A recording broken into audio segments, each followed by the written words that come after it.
امام تقی علیہ السلام شیعان اہل بیت کے نویں امام ہیں۔ آپ کا نام محمد بن علی بن موسیٰ اور امام جواد کے لقب سے معروف ہے۔ امام رضا علیہ السلام نے آپ کی ولادت پر آپ کو شیعان اہل بیت کے لیے خیر و برکت کا حامل مولود قرار دیا۔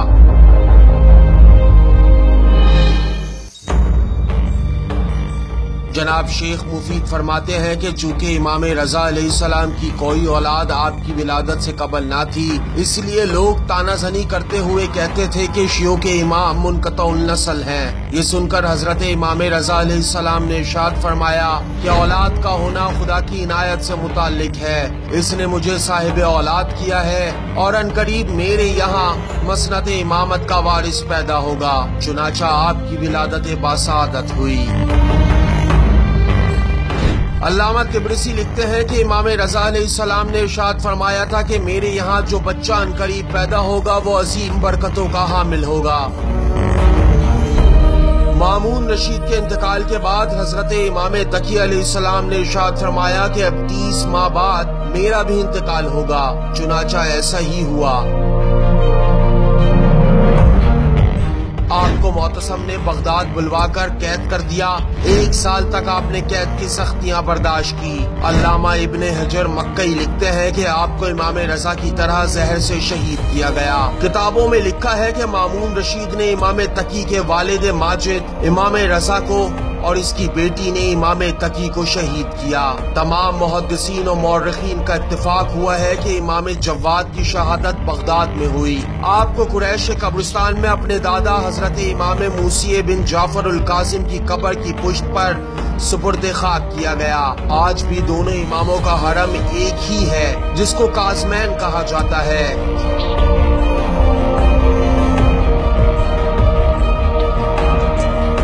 آپ کی شہادت کے بعد آپ کے قاتلوں کا انجام دردناک ہوا۔ سالار جعفر بن مامون جو اپنی بہن کو امام علیہ السلام کے خلاف اکساتا رہا تھا، کنویں میں گرا اور اس کے سر پر جو ضرب وارد ہوئی اس کے باعث وہ دیوانہ ہوا اور آخر عمر تک دیوانگی میں زندگی بسر کی۔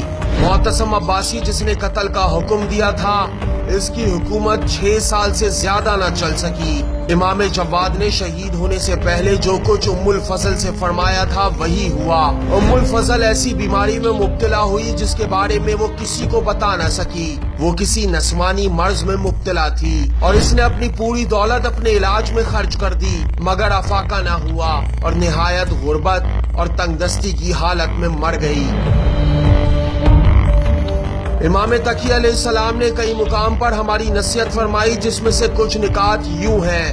امام فرماتے ہیں، انسان کی تمام خوبیوں کا مرکز زبان ہے۔ اگر جاہل زبان بند رکھے تو اختلاف پیدا نہ ہو۔ اپنی خواہشات کو اتنا نہ بڑھاؤ کہ دل تنگ ہو جائے۔ دین عزت ہے، علم خزانہ ہے اور خاموشی نور۔